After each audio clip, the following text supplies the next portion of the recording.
Hey guys, this is Daniel Cutright, host of the Winning Mentality podcast. Just wanted to take a minute before we get into the show today and say thank you to all of the listeners, your continual support. It's so much appreciated. And we're actually in the process now of looking for sponsors for the Winning Mentality podcast, which is exciting.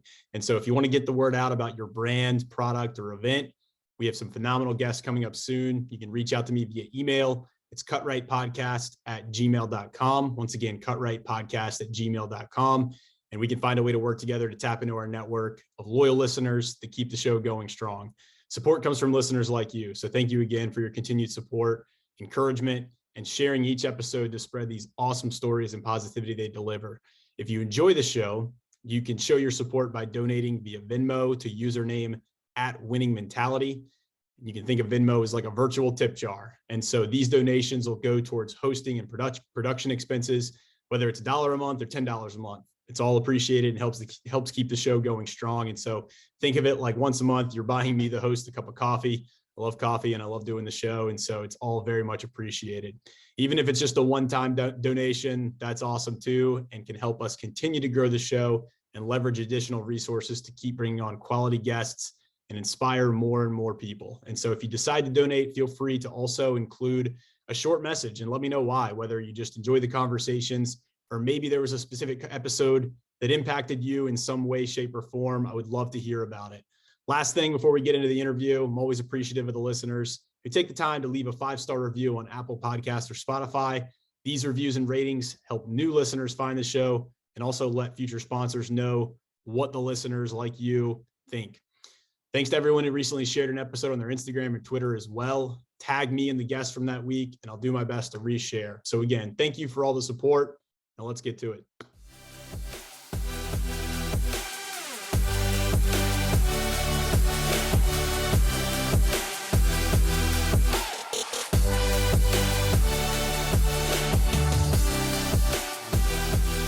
Hey guys, and welcome back to the show in today's episode of Winning Mentality. My name is Daniel Cutright, your host, and very excited and honored to have our guest on today, Miss Brittany McGowan. Brittany, Hi. how are you? I'm good. How are you? Hey, doing great. It's a pleasure to have you on, and we've had a couple conversations prior to this show that have been awesome, that I've taken a ton from, and so can't wait to share you with our audience.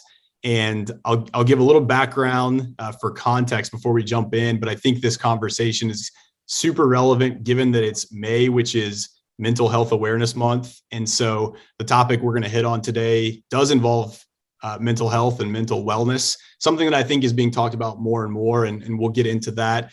But your background, pretty cool. You have a background. We're actually 2015, we're Miss Nevada. Is that right? Yep. And then opened up some pretty cool doors for you after that. You've done some work in modeling and continue to work in modeling. You were actually one of the Deal or No Deal models, which I thought was amazing. That's really cool.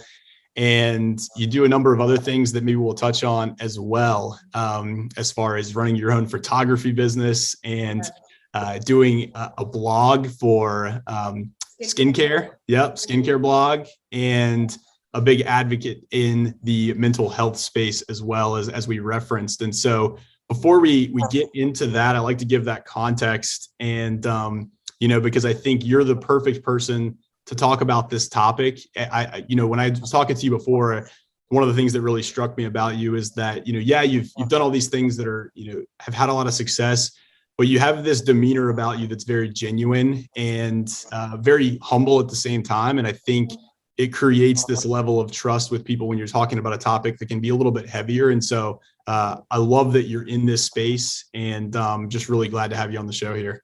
Thank you so much. I'm really excited to be here, especially talking about all the things, but mostly mental health, because that's something I'm super passionate about. And I am really glad that now people are starting to really wake up to the importance of it, because it is really important. I think it's at the cornerstone of every choice we make, the way we think, the way we see life.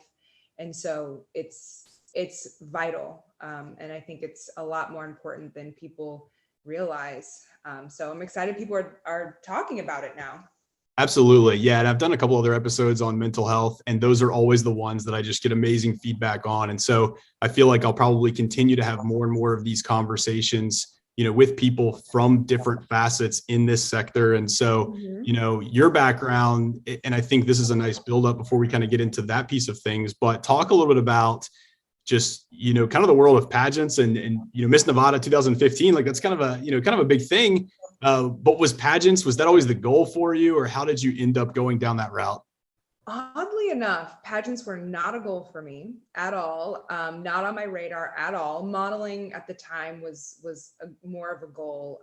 But the way I got into pageantry was actually just being scouted. I was at Six Flags Horror Nights, which is so random. Wow. And I was being chased by some like scary man in a mask and ran underneath a booth that was like a kid's modeling booth or something like that. I disrupted the whole situation. And then as I was apologizing and leaving, one of the ladies said, "Hey, have you ever considered doing a pageant?" And I was like, "No, definitely not." Just because at the time, even though I was into modeling, I had no experience in pageantry, and I probably had more of a negative view, maybe the view that probably a lot of people fairly have when they think about it. I mean, I would say the only thing I knew about pageants was the movie Miss Congeniality. Yep. With Sandra Bullock. And so for me, I was just kind of like, I don't really know if that's like resonating with me. But she got my phone number and talked me into going to an event. And I ended up meeting the current Miss California at the time. Her name was Tammy Farrell, and who's a friend now. And she was so impressive, and everything that I thought pageants was such a small piece of what they actually are. And I was just really impressed. And I was like, wow, like this might be something that can be a really wonderful stepping stone. And just a great way to better myself in so many different ways. And so that's kind of where the journey began. So I kind of like fell into it, or like ran into it, I guess, technically.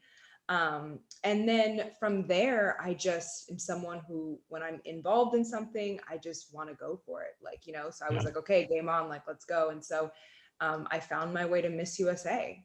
So, and it was a wonderful experience. It was quite a lot of time spent preparing, and I think the biggest thing I got out of it, which was probably the one thing I didn't expect, was like lifelong friendships, which is such a pageant thing to say. I just want to say, like, I'm so sorry for that, but it's true. And the funny thing is, it's like I didn't expect that at all. Yeah. I expected it to be, probably a little more cutthroat, a little more like, but no, though there were a lot of career, great opportunities and things like that, one of the highlights was the friendships, and then just learning how to present myself in a way that quickly, how to walk into a room. And I learned a lot of tricks that were really helpful, because a lot of people think like, oh, well, that's just easy. Like, you have a face full of makeup and, all these things, like, how do you not stand out? But when you have beauty's subjective, right? So like what you may think is most beautiful is different than what I would think is most beautiful. So that almost is like everyone has their own idea of what beautiful it means. So when you're walking into a room and, every girl has their own beauty and they're all shining their, light, you really have to lean into being yourself and your own authenticity to stand out. And so I feel like that was another thing I really learned from that experience, which was That's really big. helpful. Mm-hmm. That's big. And that's cool that you touched on the communication piece too. I think you're right. Like, I think a lot of times when people think about pageants, they don't realize the level of effort and preparation and work that it takes. And when you said you have to be quick-witted and able to respond really quickly, that's a huge skill. I mean, if you have that in life in general and whatever you're doing, I come from a sales background. It's the same thing. Like when you're on the phone and you got to know what to say when you don't know the answer. And I would imagine pageants, it's very similar to that. Oh my gosh, so similar. And just like you said, thinking on your feet, and also being able to lead with, I don't want to say value, that does feel a little, like pushy. What I learned, in the way where it didn't feel like fake, is just getting really clear. And I do it before every interview. So even before this interview, I take a little bit of time and I say, okay, what's my intention for that? What am I doing here? Like, you know, what drew me here? What's the main goal? And then which is something what are 3 things that I want to get across? And it could be a 5-minute interview, it could be an hour interview, but what are 3 key things that I want the audience or the person or the interviewer to know about me? Because at the end of the day, it's so easy to get caught up in, you know, the nerves and this, but when you walk into an interview with an intention of like, these are the 3 things, even when someone gives you a question that you may not have prepared for, you can kind of like move into one of those 3 things that you wanted to talk about. You know, I'm not really sure about this, but what I am passionate about is education. Education is da da da da da. And so it's like, you really learn how to control an interview setting. I don't want to say control, but lead. And I think that's important because I think a lot of times you can get lost in, you know, like I said, the moment.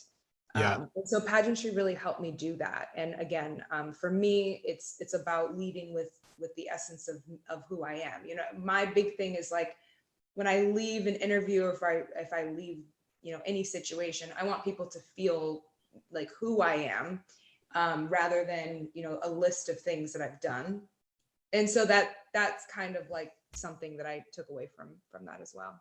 That's really good. Yeah. And it, you know, as you're talking about that and listing out the 3 things, it's funny because I think back to even when we were talking before this podcast, and you're right, I was like asking you about all these different facets of your background, and you even made the comment of like, well, what are like the 2 or 3 things, like 2 or 3 topics that we should focus on? And it was a good reminder for me. And that's something that I've even learned doing this podcast is, you know, you'll bring on all these people with these just crazy interesting backgrounds, but it's so much more valuable sometimes. Let's just take a few pieces and really drill in on that. And like, what is the message that we want to take away from this? And so for people listening too, you know, like that's a communicate. I love that you said that. It's like, what's the intention and what's like the 3 things that I want to really focus on here?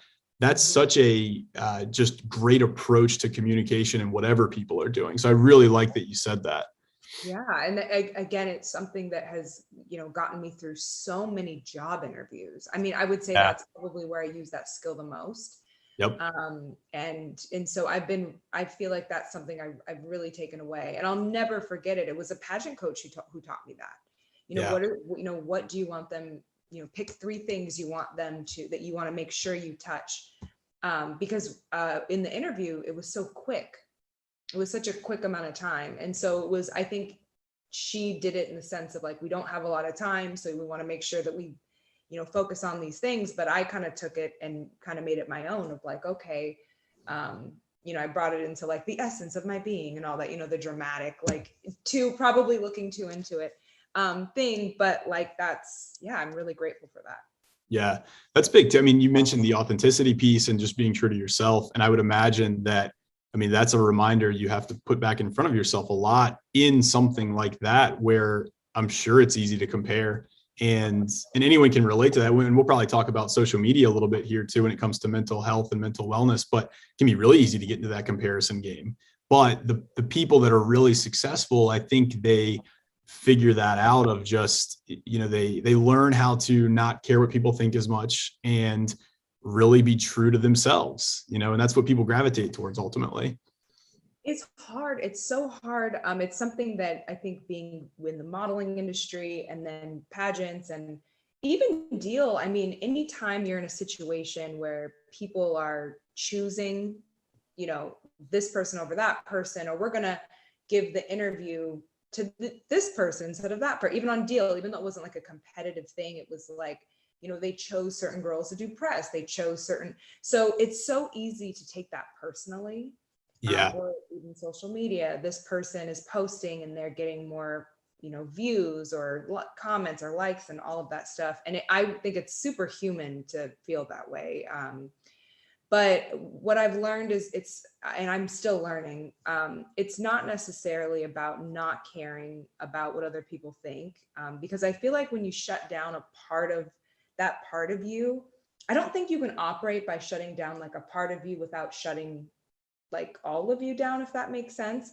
Yeah. So like when I get to the point where I'm like, I don't care what anyone thinks, I feel like I got very guarded, Hmm. like in general, and people could feel that. So what I try to say is I do care what people think, but I always use the man in the arena quote. I don't know if you've heard of it, but Brene Brown references it all the time. Not even going to try to like, say it, but basically what the point is um, I don't necessarily, I have boundaries on who and what I allow. But I have strong boundaries in the sense of who I do, whose opinion I allow it to affect me, if that makes Yeah. sense. Yep. And Absolutely. so the man in the arena speech is really great because basically Brene Brown, who's an amazing author, says that she doesn't allow people who are not in the arena to comment and affect her, what she's doing. So she's like, if you're in the arena with me, if you're a creator with me, if you're a pageant girl standing next to me, whatever that is, if you're doing what I'm doing in the arena, then okay, like I will hear the constructive criticism. But if you're in the cheap seats, is what she calls it, someone who's just sitting back and just having comments about what someone could be doing better while they're not even in the space, while they're not even contributing, um, that's irrelevant.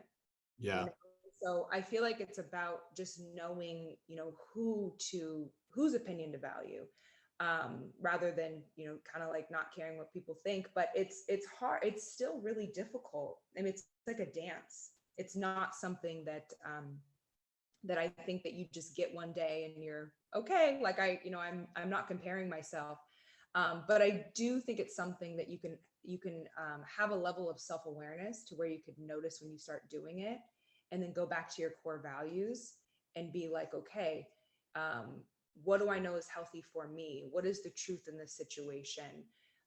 Who do I want to be? How can Yeah. I react in this? And those are the things that have been really helpful for me, I guess, personally in that world. But yeah, comparison is real. And it can be really tough sometimes. Yeah. Well, while we're on that topic, let's hit on the social media piece because I think we're kind of going down that road anyway. And I think like a Yeah. lot of people, it can be easy to get caught up in what people are posting, and it's the perfect picture. And a lot of people will post in a way that's almost like a highlight reel. Right. One of the things that struck me about you and kind of how you've approached even the mental wellness side of things is like you created a vlog that I thought was amazing. I thought it was very vulnerable, and I feel like there's this great balance of like, yeah, everybody likes nice pictures and like there's really good quality photos on there, but then there's also the pieces that are a little bit more vulnerable and that make it a little bit more human. And so to me it seems like and again, I think we're all work in progresses, right? But it seems like you've struck this great balance, in kind of how to approach that the right way.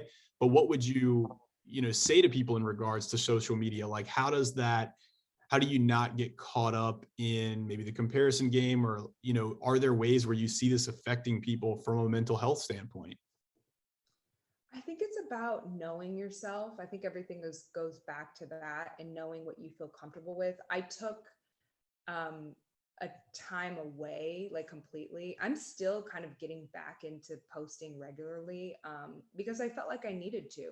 Yeah. And I think that if you notice yourself, it's about the feelings. So what I noticed in myself is when I was scrolling on social media and I would see again all these perfect pictures, and I felt that pressure. It really drained my energy. I remember I would just feel bad about myself, or like maybe I'm not doing enough, or maybe I should be doing this. And so for me, when I would feel those feelings, consistently, it would just bring my energy down. Like it was almost like taking away from like my spark, Yeah. and so when I felt that, I was like, okay, I think it's time to take a step back, which I think is always healthy if that's what you're feeling. And then the way I decided to approach social media after that, I think was really specific to what felt right for me. But for some people, it may not be this. But I was like, I don't want to make other girls or men or boys feel the way I'm feeling when I'm looking at other people's pictures. Now, I love a beautiful photo. Right. I love like a glam moment. I'm here for that. I'm not someone who thinks that, you shouldn't also have, beautiful images that were curated. I love that as well. And I think we all have a draw to it. Sure. But I think it's important to create a safe space. And that's what I wanted my social media to be. And so for me, that was the way that I was able to still participate and do the fun stuff, but also be able to have a space of realness, because at the end of the day, I felt very disconnected from even my own social media. I would look at it and be like, well, that's like not even really me. Like that's like just this like thing that I've created, this image that I've created. And so I think that when I did I did a vlog and I started talking about mental health and all of that stuff, it was just because I felt like I wanted to make at least my small corner on the internet or on Instagram or whatever be something that people can still look at and be like, oh, that's so cool, like glam or whatever, but also like, wow, like she's a real person. And wow, she struggles with things like this too. Because we talk about your intentions, my intention when it comes to anytime I talk about things is to make people feel a little less alone and to inspire people to not be so hard on themselves and not think that there's anything wrong with them because they're not happy 24/7, or Yeah. because they, are struggling, they're in a period of transition and are having a hard time. There's nothing wrong with that. And so those are my intentions. And so with those intentions, I, feel comfortable enough to share my story. I know that's not, something that everyone feels comfortable with. And that's totally fine. So I think it's about having boundaries and creating some. I know when I follow these kind of people, it doesn't feel like a safe space for me when Yeah. I'm on that. So maybe I unfollow those people. Hmm. And so I don't know what that means for everyone else, but I think it's just going to mean something different. Maybe it's like, I'm fine following whoever. I love the inspo, but I just have to limit my time. Yeah. Maybe if I need to cut it down to, 45 minutes a day, which sounds like a lot, but when you add up your screen time, have you ever done that where your phone like calls you out? Oh, it's And scary. and It's I'm like, I scary. was not on this screen. Yeah, I get nervous every time I get that alert on a weekly basis of your screen time was XYZ for the last 7 days. Yeah. And I'm like, what the heck? I mean, what am I really like all that time?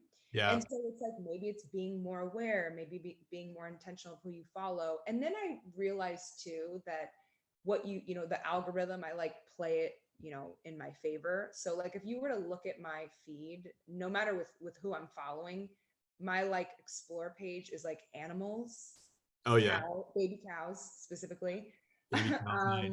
And like pictures of Audrey Hepburn and like mental health stuff. So like, yes, I see a lot of stuff, but you can use the algorithm and these things like to your favor. So again, not to get like totally off topic, I think it's about taking a step back if you need to, when you start to feel those heavy feelings of comparison, whether it's social media or just in anything that you're doing, taking a step back and reassessing, and then creating stronger boundaries, because that just means that the boundaries are off. It doesn't mean you have to throw something away or not participate. It doesn't have to be extreme. It may, but it may not. So Yeah, absolutely. So as you're talking about all this, how did you kind of, maybe let's take a step back and talk about, how did you initially get into this space and being an advocate in this space, and like you said, wanting people to have a safe space and feel less alone? Like, what was the genesis of where you started to say, hey, this is something that I want to put more attention and effort to? I think honestly, because I felt very alone. Hmm. I think I didn't feel like there was a safe space for me to, go on in regards to like the internet. And it was crazy because I have a lot of friends within the industry, and I would see them like killing it. I mean, just like winning Emmys, and I mean, just doing amazing things, right? at this show and at the MTV Movie Awards and doing these things. And so I would go over to their, to like a house, like my friend's house or whatever that is, and be like, girl, or like, whatever, like, tell me, like, I want to just soak up all this, positive energy and just hear about how amazing like your life has been the last couple months. And I was shocked at the amount of people who were in so much pain. I mean, to the point of like genuinely struggling. And you would never know. And it was funny because you'd think that like it's just me creating for the people who, are. It was almost like I'm not just creating for the people that aren't succeeding. What I've learned is when success comes, it can really be a lonely time. It can really bring a lot of things up. It can be severely stressful, a lot to manage. And so I was like, wow, even the people who are seemingly thriving on this platform have real struggles. I mean, real stuff that I think, are they're really intense struggles. And so like, I was like, okay, wow, it's not just me, And so I was like, man, I get this view of this person because they're my friend. But like, what about the people who don't know? Yeah. What about the people who are comparing themselves to their lives and being like, man, like my project failed, like this person did this, and all these things. And it's like, but they have no idea what that came with. They have no idea the struggle still. They have no idea that they're just as confused or that we're just trying to figure it out. And so I was like, well, you know what? I think I want to step up to at least share. I haven't had any, huge success at this point yet. But I have made a commitment to myself to be as authentic as possible through this journey, and share the whole picture as much as I can. Yeah. That's really good. And I think too, when a lot of times when people are successful and they experience these things, they often think that, and correct me if I'm wrong here, but I feel like they probably think that other successful people maybe don't feel those things and that they're an outlier because of how little it's talked about. Would you agree with that? I would 100% agree with that. I think that it's funny. A lot of people don't realize, everyone thinks it's like an overnight success, but a lot of people, successful people, were just like, you and me, grinding, throwing stuff against the wall. Does this work? Does this work? Okay. And then all of a sudden, boom, it works. And you're just like, it worked. Like, and so you're trying to like, I mean, I've had friends who have, I don't want to say fallen in, I mean, ran into massive success and are now is like, okay, it's grind time. I can't, you know what I mean? It's like an intense energy of like, okay, this is my time. I have to like make the best out of it. It's all this pressure. And so it's like, I've seen people who have lost themselves in it. I've seen people who, it's a really interesting thing. But again, there's a lot of positives to it. So I'm not saying that, it's like, Totally. the person who like got the shot, but I'm just saying, in regards to the last question, it's never the full story. When you're seeing only like a happy ending, or if you're seeing only a positive thing, you are not seeing the full story. It's life is yin and yang. It's contrast, it's positive and negative. And so I always just remind myself as much as I can, yes, again, Instagram's a highlight reel, or, these TikToks are all like the dances and all this stuff, but you're not seeing the hours it takes for these creators to put this in for this 5-second, TikTok, or like how it takes a million pictures to get that perfect effortless selfie, or how so many girls, including myself, batch create content. Yeah. And so like when you're sitting on the couch eating ice cream and you see like, a girl like, just fully snatched, like perfect waist and all that, the girl who posted it's probably also sitting on the couch, like eating ice cream, like at that moment, like, you know what I mean? So I don't know. I just feel like I just don't get it. I just was at a point where I'm like, are we all hiding something we all feel? Like, That's I big. don't Yeah. understand. Like, it doesn't, we're all the same. We're Yeah. all trying to figure it out.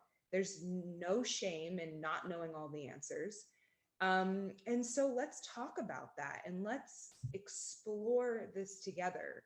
And so Yeah. that's kind of the take that I had on it. I think a lot of people struggle with that piece of being vulnerable and talking about it, like you're alluding to. I think guys, especially, we tend to have egos, and it's hard to be vulnerable. And so I think, like, the things like you're doing, like I said, you bring this, you humanize it, right? Like you bring this human element to saying, like, hey, like these are things that I'm working through too. And I think the other piece, and we talked about this before, is that when you think about mental health, sometimes it gets the connotation of like, this is always just this heavy stuff. It's always just, seen through a negative lens.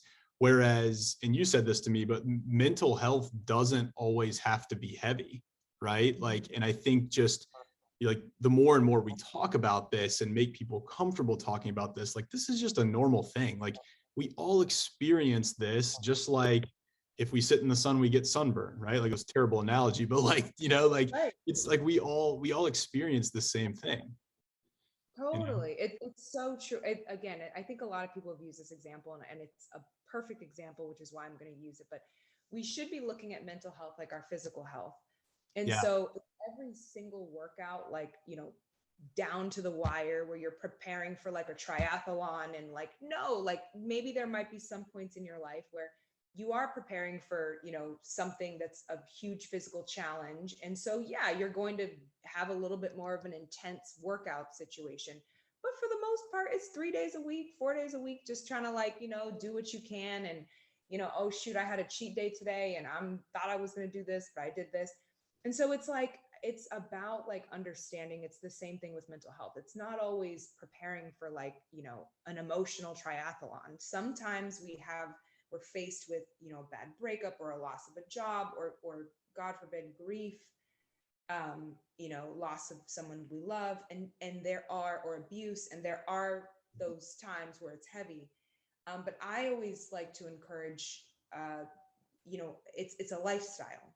Right. It's not necessarily just when these big things happen. I mean, the point is we kind of want to not have it just be when these big things happen.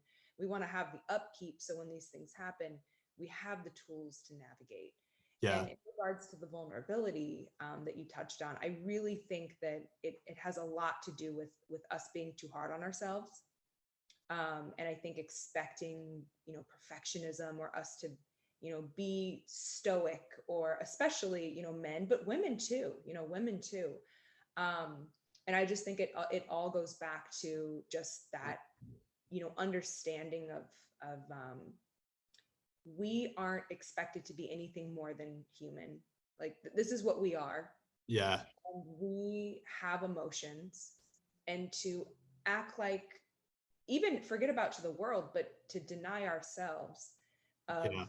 our humanness is it's not a source of power and strength. It actually makes our journey harder and more challenging.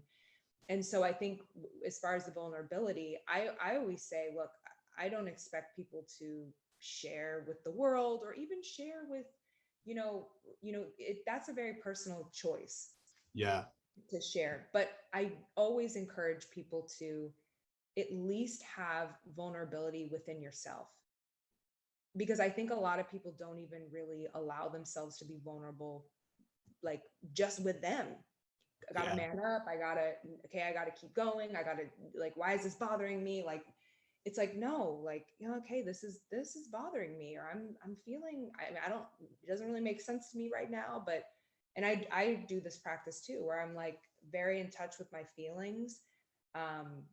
Feelings aren't meant to stay forever. I look at feelings as like signals, they're like little roadmaps, like, Yeah. ding, ding, ding, like this. So when I have a feeling, I really do like feel into it and go, okay, I'm feeling a little, insecure right now. Okay, like, what is that alerting me? Like, and sometimes it's like, well, you know what, girl, like, you haven't been doing the things you should be doing. Like, get up and like, do the things that you should be doing, and that's why you're feeling a little insecure. And sometimes it's it's not that. Sometimes it's, so it's like, it's about like not being afraid of your own vulnerability with yourself.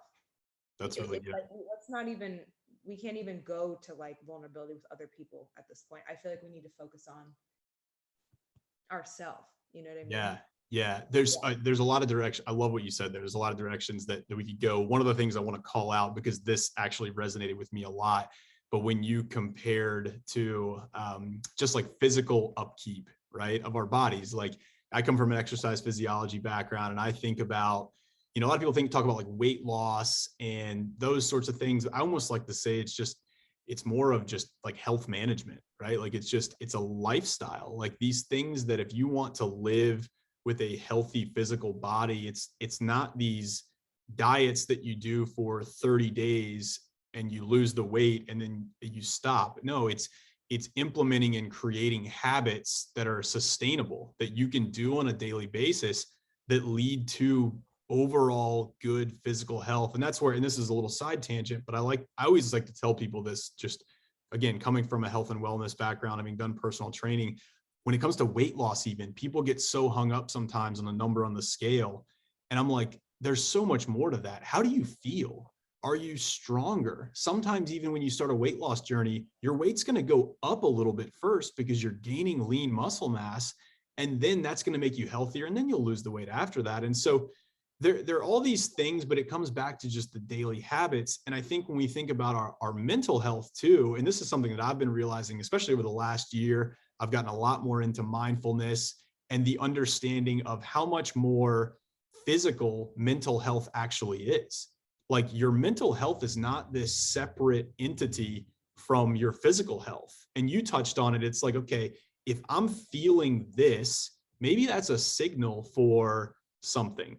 When someone doesn't learn how to sit with themselves and really unpack their own emotions internally and they suppress it, oftentimes that can show up in a physical ailment, And so all of that stuff is so connected. But on the topic of creating daily habits, and you mentioned the word practice, like what are some maybe just like daily tips or of mindfulness or things that people can start to do? Because I know that and this is something like over the last year, like I've had to really like work on, when I think about meditation or mindfulness, even it's like, at first it's hard to get your mind focused. Just like if you were to try to start a running program, the first 2 weeks is awful. Like you're going to feel probably like crap for those first 2 weeks, but it gets easier and easier. And that's what I've experienced, at least with some of these mindfulness practices, is they've gotten easier and easier. And just spending time with yourself can be so healthy in so many ways. So maybe just speak to that for a second, as far as what are some things that people can do practically from a mental health standpoint? Yeah, well, first, I just want to say, even for someone who, strives in that area, and had done a lot of work, speaking for myself, it still is hard. Oddly enough, the hardest thing for me was learning how to sit with myself. Because like I said, I really did expect myself to be some superhuman, thing that just, kept going no matter what happened, and didn't need to take time to process or rest, even get proper rest sometimes. So some practical things that I think could be helpful for people, mental health wise. For me, one of the biggest things that helped me on my journey was something that I heard that I think like is so helpful. It was like 85% of solving the problem in regards to this stuff is in the awareness. So it's like once you are aware, it's like that is, you have done so much of the work. It's kind of like that one quote. What do they say? It's like 50% of success is showing up, or that's not what it is, but you know what I mean. So what I learned is there's so much value in personal awareness, like self-awareness. And so for me, like meditation, as much as I think it's an amazing thing, and I've worked to get there. In the beginning, sitting with myself and meditating was like impossible. Like it felt like this is like something I just can't do. I have way too much going on in my head. I can't, like, what do you mean sit with myself? Like, this isn't like, and I think it's about like acceptance. So if that's where you're at, then accept that's where you're at. Sit with that feeling. Like, you know what I mean? Like, I think for me, like, the practical steps has really been about self-awareness and self-compassion. Yeah. It's not putting pressure of like, okay, I have this mental health thing, so now I'm going to create these like 6 steps, and every morning it's not the rigidity. It's not the intensity. It's like, let's take a step back and what do I need right now? Like, even as something as simple as that. I mean, I remember I got home pretty late last night, and I needed to get a bunch of stuff done, pack for a trip and do all these things. And I was like, well, but hold on, but what do I need? And the old me before would have probably been like, forget what you need. You got to do this and this and this. But the truth is, at that moment, I needed to take a shower. I needed to listen to some, music that would like calm me down, and I needed to get in bed. And if that meant waking up an hour earlier or whatever that is, that's fine. So I think those are practical steps. I think the practical steps are the steps that seem really obvious, but will do so much help. The next time you have a feeling of anxiety or jealousy or insecurity or anything that's like a negative feeling or positive feeling, it doesn't have to be negative, just sit with it and be like, okay, why do I think this is coming up for me right now? I mean, it's as simple as that. I mean, I would say, and then allowing whatever that is to be. It's important that we're not trying to solve everything right away. Especially if you've had, a lot of trauma. For the people out there who have suffered, abuse, or, are going through major grief, or, that really does take a lot of, potentially may need someone who's a professional to like sit with you, or someone that you love. But don't try to like reach for answers and reach for perfection.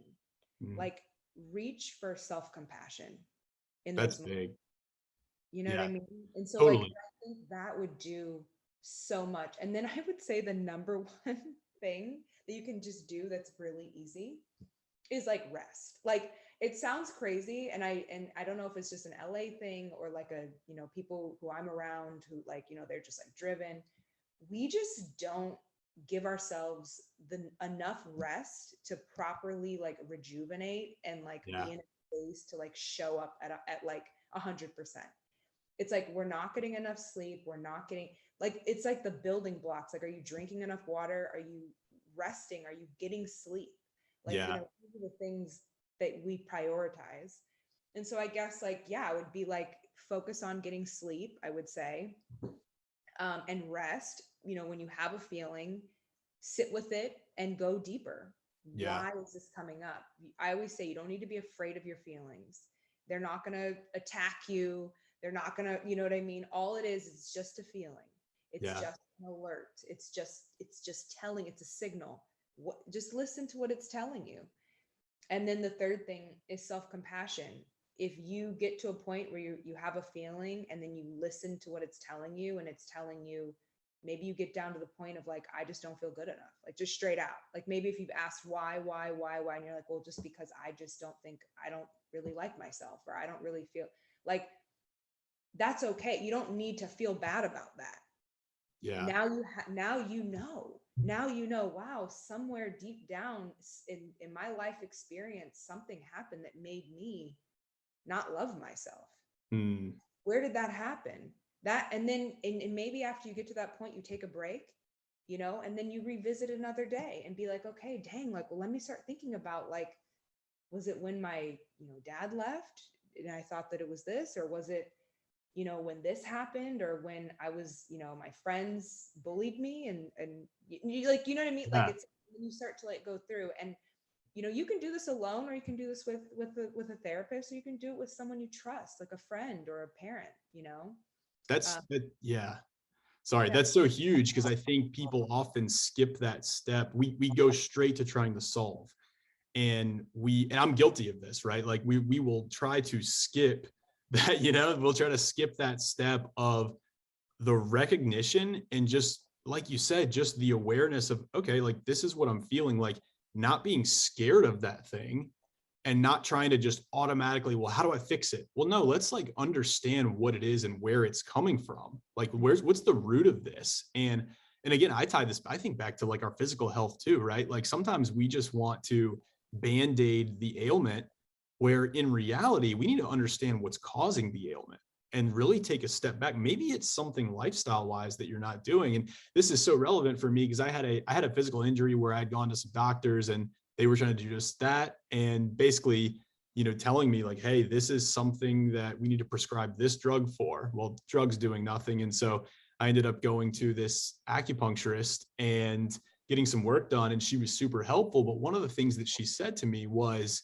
she's like, Daniel, you're one of these people that you're so competitive, you're so driven that you don't give yourself enough rest, which you just mentioned. And you always just want to like drive like hard. She said, that's worked for you up to this point. It's gotten you probably as far as it's going to get you.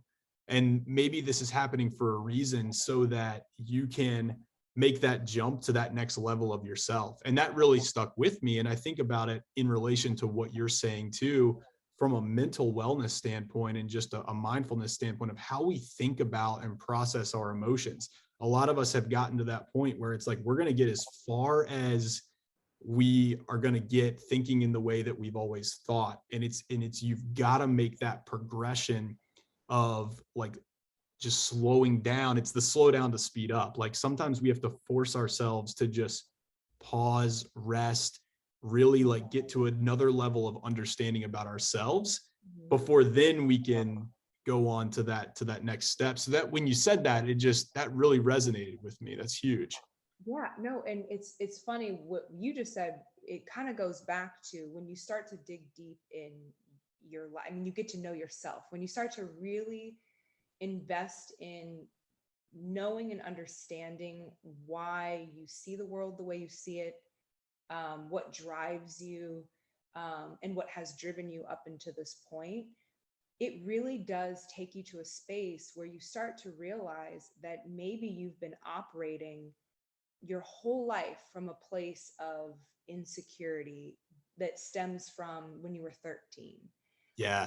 And that could go into literally, why you chose the career you chose, what type of people are you dating, all these different things. And so, that it's very real. And here's the thing, a lot of us create patterns that when we're very, very young, if we experience something that is traumatic. And I think there was someone who said something that really stuck with me, because when we think of trauma, that sounds so intense, right? Like it's like like that sounds like a very intense situation, and it can be. But Right. what he said, it was like a therapist, he was like, trauma is anything that happens to you that you don't know how to like fix or address. It's like bigger than you. So Yeah. like a traumatic event could be you when you were 10 standing up in front of the class and giving a book report and everyone making fun of you. Like that could be that for you. It was traumatic because at the time you didn't have the tools to understand how to properly manage that feeling or deal with that thing. So I think we have to understand there's a lot of things that could have affected the way we go about life today, Totally. as adults. And usually it's rooted in a pattern or a way of thinking or a solution that our 10 or 12 or 16-year-old selves created with the knowledge that we had at the time. And like you said before, let's not knock that, because whatever that process or pattern was, good, bad, or in between, it got us to where we are today. We Totally. survived. Yeah. That's it. We survived. And that was the point. Right. The point of it was to survive. And now we're here. And it's our responsibility now to take a moment of pause. If we notice that maybe there's, an area in our life that we're, looping or like there's some sort of like negative feeling that keeps coming up, we take the moment and we pause and we basically reparent ourselves, Yeah. be like, okay, I know that you made this decision at this time and you've been going after, I don't know, unavailable men or seeking validation through your career, or you were doing that to heal this, but that's actually not really working anymore for the next stage. In Yeah. order for me to reach the relationship I want or the level of fulfillment I want, I have to grow bigger than that. Mm. I have to. And so it causes us to self-reflect and see, the places where we've maybe been, not able to grow. But again, we can't get down on ourselves and be like, oh my gosh, I can't believe I've been doing this for years and I'm the worst. And people get in that trap as well. They Yep. start to like, oh my God, what was I thinking? Like, I can't believe. No, again, whatever pattern you're in, no matter what it is, I don't care. It worked because you're still living today. Totally. And now, so like, let's just, okay, hats off to that time in my life. I'm ready to go to the next chapter. And Yeah. the next chapter involves growth.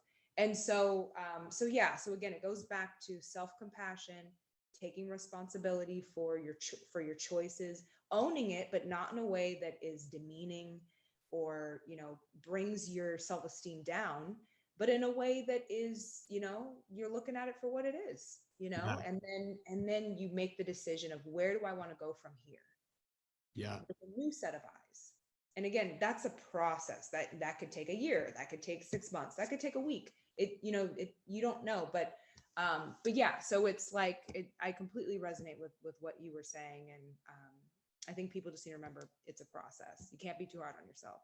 That's huge. Just, yeah, giving yourself grace. And I think I love the way that you put that, because it's almost like we're just adding a little bit to who we already are. It's just like, let's just add a little bit of awareness to our situation. And we're just a little bit of awareness away from getting healthier in this space, And so I think people make it out to be much bigger than it needs to be. It's like, hey, you're already great in all these different ways. And like you said, it's gotten us to this certain point. Let's just add a little bit of this awareness and start dissecting a few of these things. I will say this, like, I know sometimes there are maybe certain ways that I'm like trying to unpack of how I feel about something, but it's almost hard to articulate.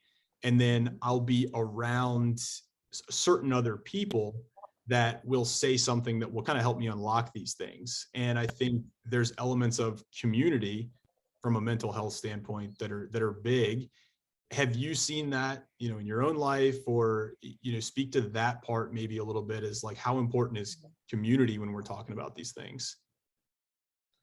I mean, I think community is so important. It's been huge for me. I'm a big interview girl. I'm like on YouTube and I'm like, let me see, like, I was looking up some interviews a couple nights ago on Ava DuVernay, who is an amazing director.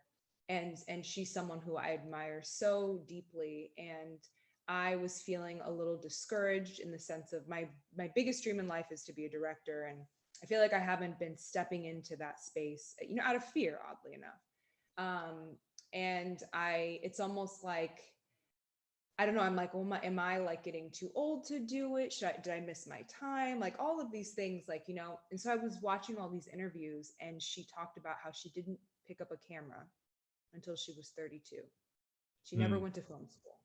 She is an Academy Award nominated, amazing, change maker in this space. And she started her own PR firm and was running other people's careers up until, I mean, literally a couple years, not even like a year before while she was also, honing this gift, which she started at 32.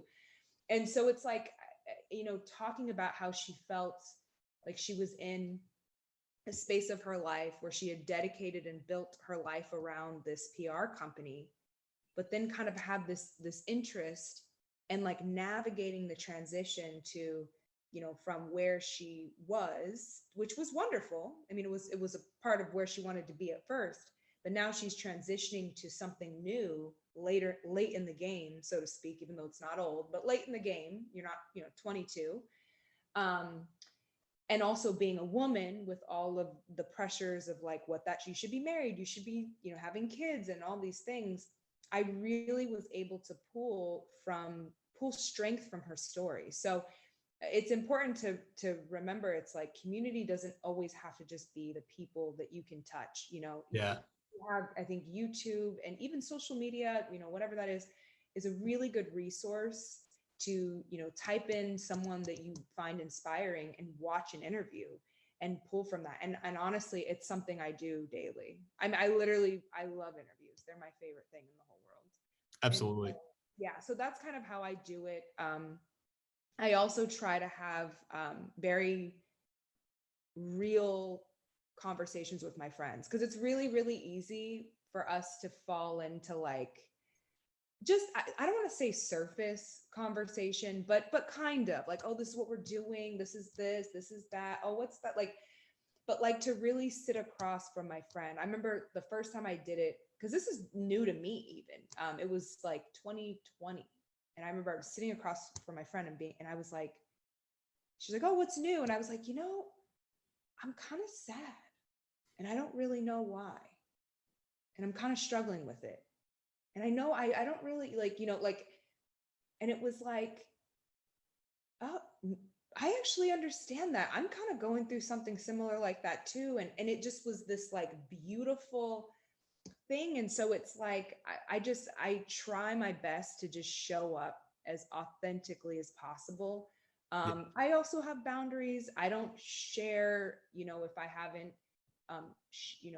had that conversation with myself, so to speak, That's first. big. That's big. So like, it's like, it's for me first, I think it's really important to pull from inspiration and community, but at the same time, what's best for you. And at the end of the day, you don't want to be making all your choices based on what other people are saying and doing. You want to be able to have that strength within yourself to be able to take a step back and be like, okay, what feels right for me? And so again, it's like, I usually lean on community if I have kind of hit a spot where I think I might need some help. I'm Yeah. like, I've been thinking about this for a while. It's not really, I'm not moving ahead as I would like to. Or if I just feel like, I'm learning this new thing or whatever, and I am getting through it, but I'm in process. Right. So share.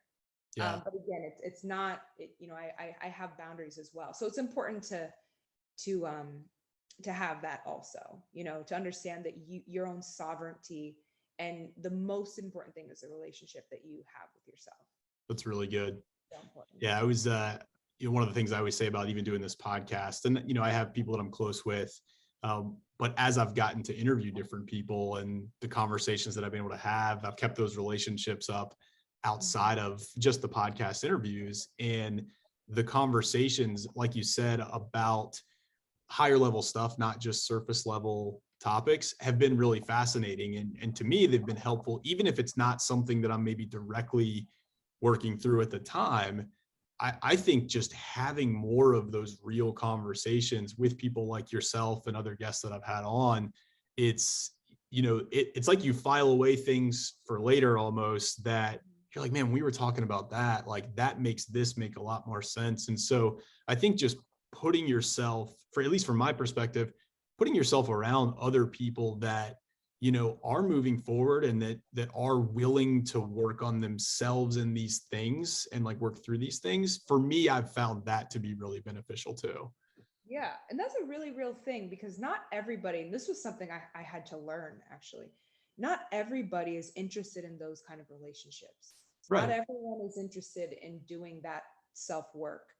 And that is tough sometimes, because like for me, I'm so passionate about it. So I'm like, but it's what creates everything in your life. Like, for me, like I said in the very beginning of the podcast, like I genuinely with all my heart believe that your mental health, like everything starts from a thought.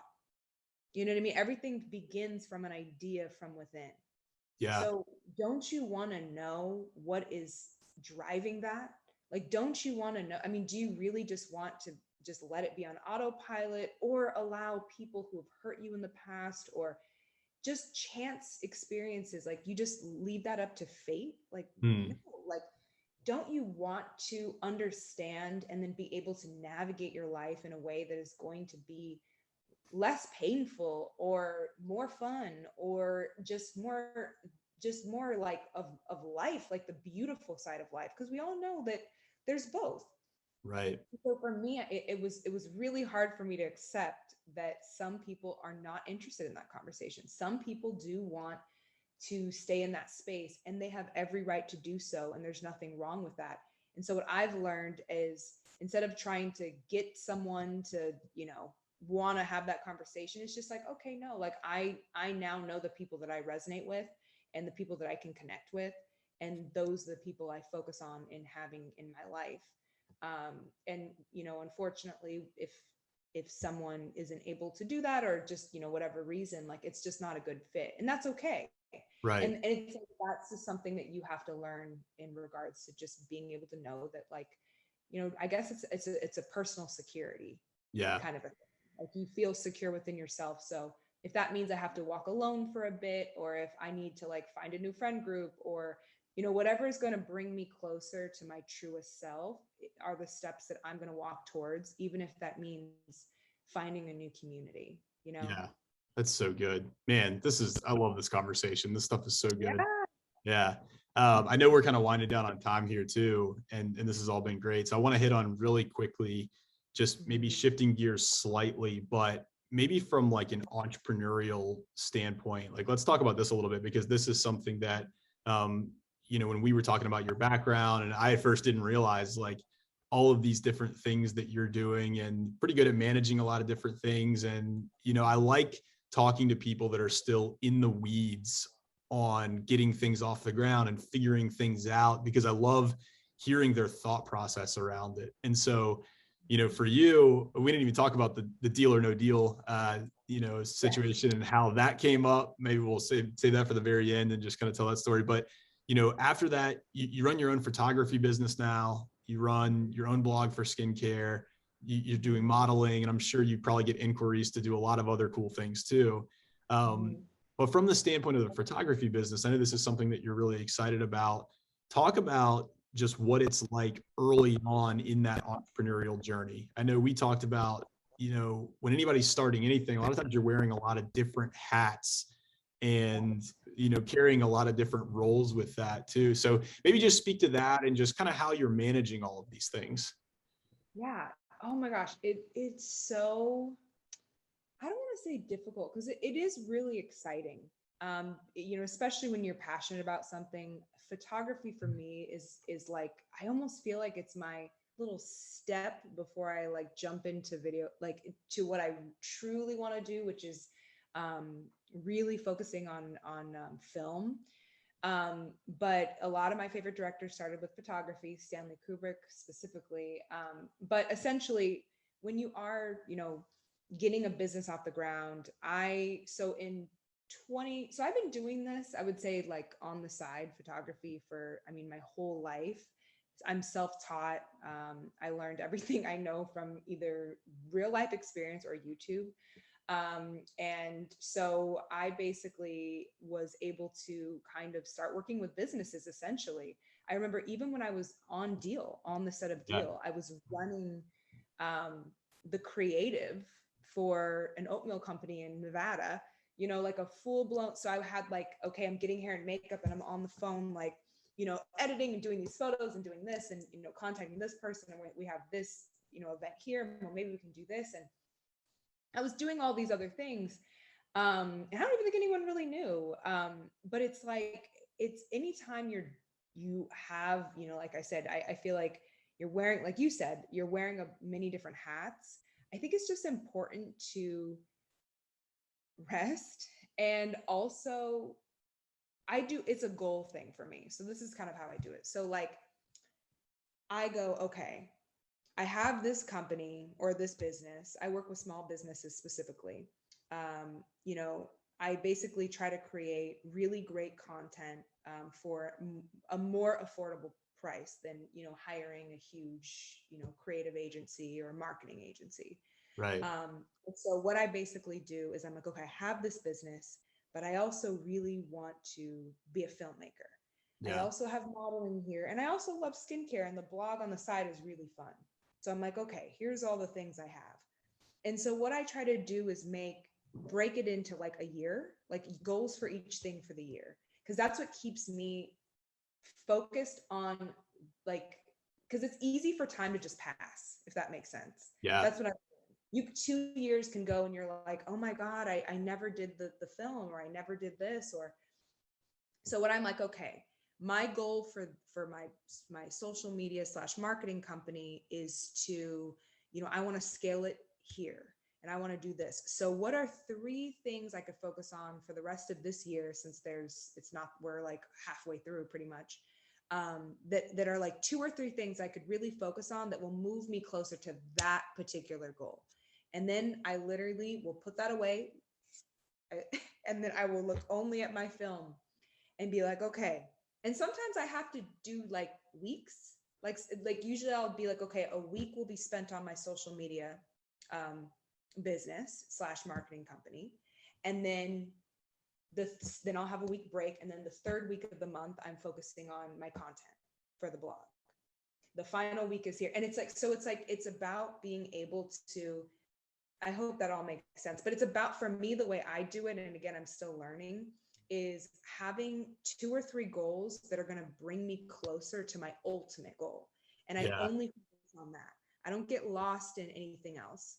I also try to make sure when I'm focused on one project, since I have so many tabs open and multiple projects, I'm only focusing on that. And sometimes that means being flexible and being like, okay, I have a lot to do with my social media marketing business. So I'm going to take the first 2 weeks of the month and I'm going to just focus on that. And then the blog, which is actually what happened this month. Now, these last 2 weeks, I'm focused on blog content.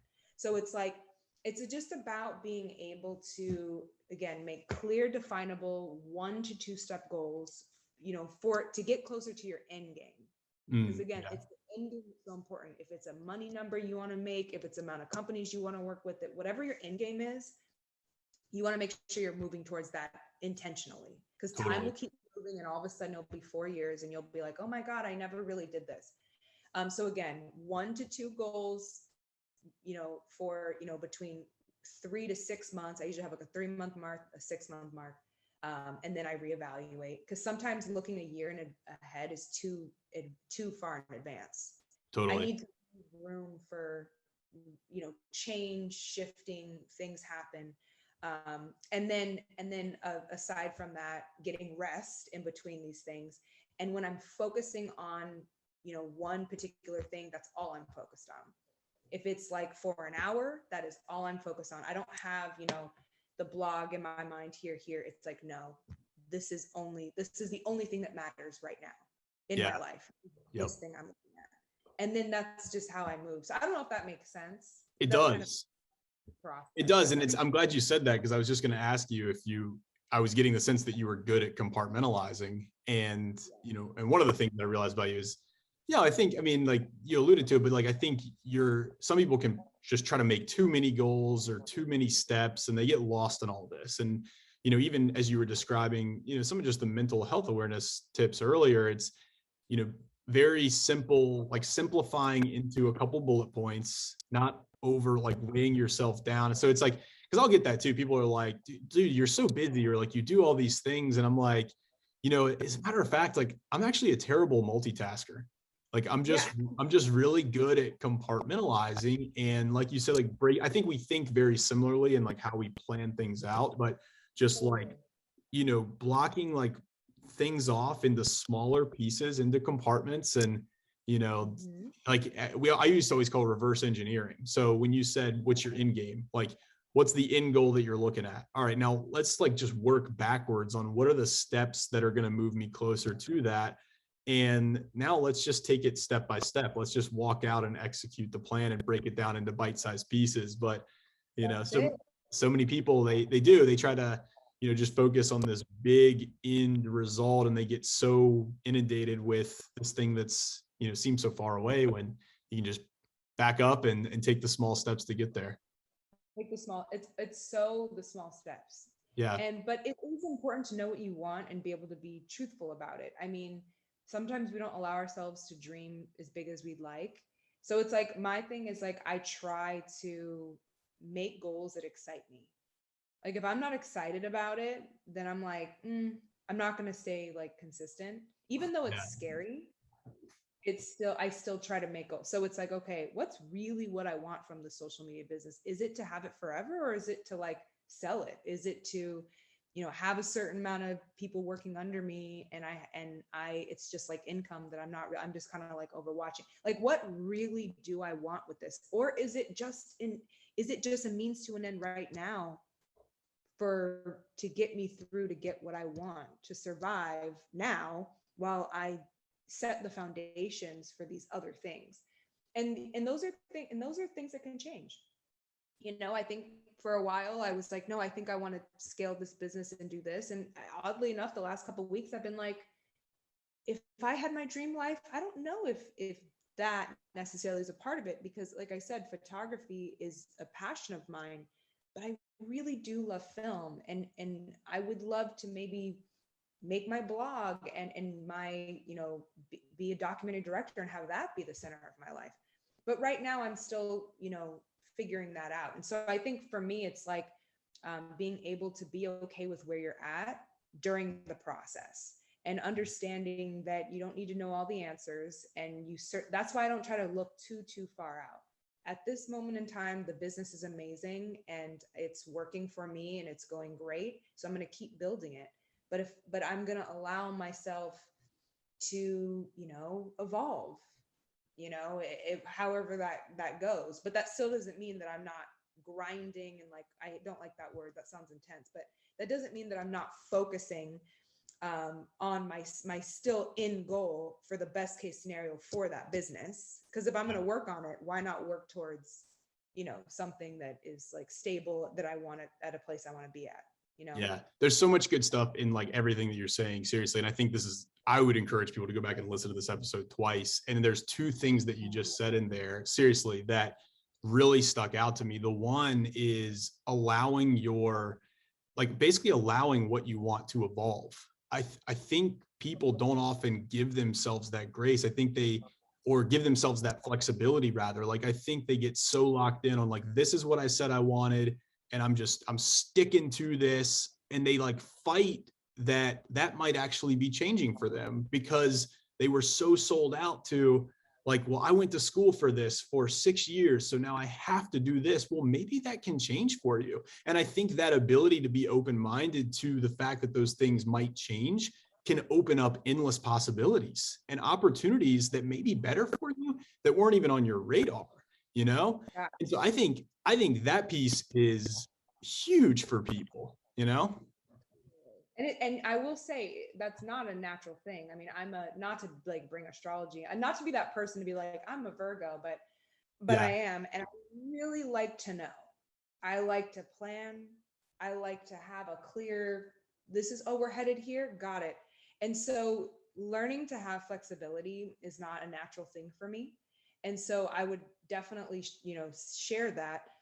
It's something I've had to get used to accepting. Yeah. So, and oddly enough, once I got through like the growing pains of it and being a little like uncertain of like, well, but that is, this is what I wanted. But now like, well, maybe that changes. It's about having that, like, we go back again to the middle of the podcast, was like the self-compassion of understanding that like, that doesn't mean that those 6 years that you went to school for this thing was a waste. It brought you here. Totally. And maybe this point is the point you needed to get to change a little bit of a direction, to like live the life that you always dreamed of. And so Yeah. it's like, nothing's a waste. Like, nothing is a waste. And so it's about being able to allow yourself to evolve and be present with that experience. And sometimes your goals don't change. Love that when that Yeah, happens. totally. Yeah. Sometimes, that sometimes that it's really, you're like, no, this is what I want. And that's wonderful too. So again, there's no, one size fits all way to do it. It's just kind of, allowing yourself to flow. Yeah. Oh man. I know we're running short on time here, and I would love to, I don't want this conversation to end because this is so good. But maybe just as we wrap up, one thing that you're excited about moving forward, just kind of your vision, or what you would hope to see evolve for the work that you're doing in the mental health space, and kind of where you're going with that. Yeah, I'm currently working on a project in regards to I think it's going to be a TikTok YouTube series. I've had this plan for a long time, and I just haven't moved on it because I thought, well, I'm not, a licensed psychologist. Like, why am I going to even talk about this? Like, because what I realize is I do talk a lot about like my own personal experience, which I think is really important. But what I have found is I really do want to shift towards tangible tools where people can have the page not just be a space where it's like, okay, I feel I can understand this person and this is resonating, but like we're still in the same space. Like I'm still sad. It's like, well, how do we, share, techniques and things like that allow for people to, comfortably grow. And so I've had this idea, and so I'm working on it, and I'm really scared because it's definitely something that is like a little bit more different than I would think that people would ever like expect from me. I have like a definitely like an interesting like vision for like style and things, and this is a part of me I've never really like shown. I would say. In like a public way. I do like collages and art, and like all my friends know, like my close friends know, like that I do like a little bit of a edgier sort of I guess like artistic expression, but like not a lot of people like in the like like world I guess know that. It's not anything I've projected out. And so this is like it's like a big leap for me, like a leap of faith. And so yeah, I really want to get that series up and have the courage to follow through, even if it means that I am vulnerable in a way that is in a creative sense. I think I'm okay with being vulnerable emotionally and mentally, but there's levels to it. And so Sure. I am currently working through being able to put myself out there creatively. So that's like my big focus. And of course, I have the other tabs open. The blog is always in process and transformation, and I'm working on the website for that. And, there's all of that. But I think that particular series in the next 2 months, couple months, I don't want to put too much like pressure on it. I want to have it out there and doing consistently, regardless of how well it does or any, like that is all irrelevant. It's a gift to myself at this point. I'm like, you've had this idea for a long time and you deserve to see it through. It's almost like it's literally a gift to myself. It's like, you matter, like your vision and your creative vision matters. And so we're going to go for it. And so that's kind of the goal. And it's really scary for me. So wish me luck. Scary, but exciting. Yeah, that's cool. Yeah. Very cool. Well, no, I'm excited to see where all of this turns out and goes for you. And, as I mentioned before in the show, Brittany, our conversations, and every time I talk to you, I learn something, and it helps me grow. And even watching your vlog and some of the things that you've posted has been really helpful too. And I know this episode is going to be so impactful for people. And I would encourage listeners to go and follow Brittany and see more of her stuff. And I just think, Brittany, you have a way of articulating these topics that are very relatable and very understandable. And I think you have a gift in this space that you're able to help a lot of people and just connect these concepts. So really appreciate you being on here today. I'm so appreciative. That means so much, more than you know. So thank you. Yeah. A wonderful time. I love it. And again, I feel the same way. When we were doing even the planning for the conversation, we're like, oh my God, we've been talking for so long. We're like, this is going to be easy. This is going to be yeah, I feel the same way. Always wonderful talking to you. Awesome. Good deal. Well, guys, share the episode, repost, and tag me, tag Brittany. I will be sure to make my best effort to repost as well if you tag us. But yeah, check out the show and check out the other episodes as well. Appreciate you guys tuning in to today's episode, and we'll see you on the next one.